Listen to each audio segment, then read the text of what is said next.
Continuação da reflexão. 7 coisas que o Espírito de Deus ele quer fazer. 7 coisas que o Espírito Santo de Deus quer fazer. A segunda coisa que o Espírito Santo de Deus ele quer fazer, levando em consideração o fato que a gente já falou da primeira, que a primeira era o Espírito Santo de Deus ele quer falar. Então a gente vai estar falando agora neste momento a respeito da segunda coisa que o Espírito Santo de Deus ele quer fazer. Qual é a segunda coisa que o Espírito Santo de Deus ele quer fazer? Ele quer batizar. Aí para a gente poder montar aqui um pensamento para falar a respeito do que é o batismo no Espírito Santo, a gente vai ter que fazer aqui uma junção de 2 textos bíblicos. O primeiro se encontra no Evangelho de João, capítulo 20, versículo 21. Evangelho de João, capítulo 20, versículo 21 e 22, que diz assim: E disse depois Jesus outra vez: Pai seja convosco. Assim como o Pai me enviou, também eu envio a vós. E havendo dito isso, assoprou sobre eles e disse-lhe: Recebei o Espírito Santo. Aí agora a gente vai lá para Atos dos Apóstolos, capítulo 2, o versículo 4. Atos dos Apóstolos, capítulo 2, versículo 4. Vamos ler o versículo 1. Vamos ler o versículo 1 também, a partir do versículo 1. Atos dos Apóstolos, capítulo 2, do versículo 1 até o 4. E cumprindo-se o dia de Pentecostes, estavam todos reunidos no mesmo lugar.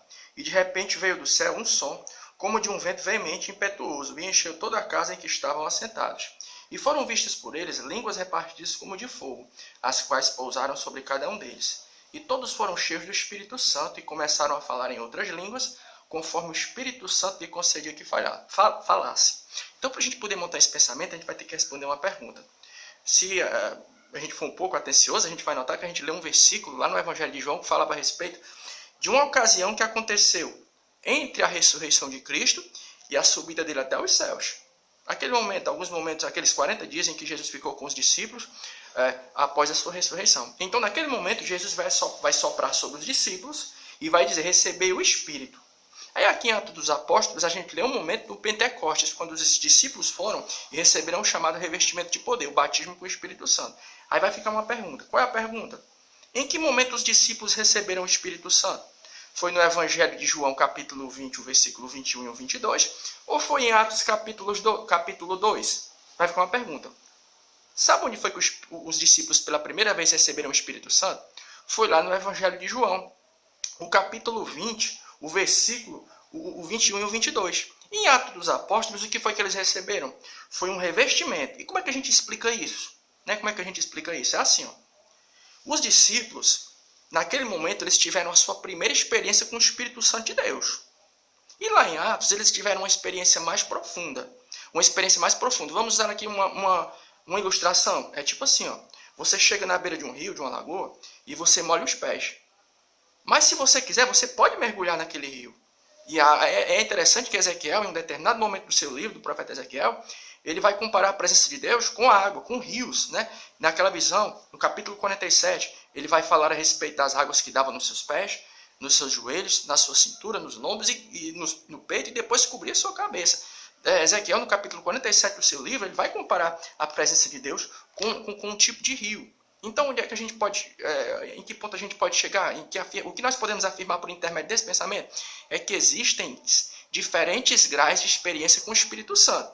Quando a pessoa recebe Jesus como único e suficiente Salvador, a pessoa passa a ser templo e morada do Espírito Santo. Mas depois, a pessoa pode ser batizada no Espírito Santo. Ou seja, quando a pessoa recebe Jesus, a pessoa molha apenas os seus pés. É uma ilustração, só para explicar aqui, né?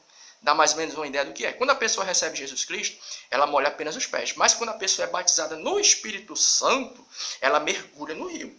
Ela mergulha. Ou seja, o batismo com o Espírito Santo é uma experiência diferenciada da salvação.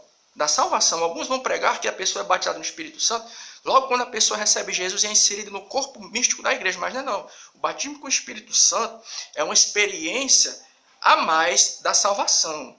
Um momento em que a pessoa vai ser revestida com poder. E tem embasamento bíblico para isso? Tem. Lucas, capítulo 24. Lucas, capítulo 24, o versículo 49. Jesus vai falar a respeito do batismo com o Espírito Santo como uma experiência diferenciada da experiência da salvação. Lucas, capítulo 24, o versículo 49, que vai dizer assim, ó. E eis que sobre vós envio a promessa de meu Pai. Ficai, porém, na cidade de Jerusalém, até que do alto sejais revestido de poder. Mas é interessante que Jesus fala a respeito da necessidade do batismo com o Espírito Santo aqui, sabe por quê?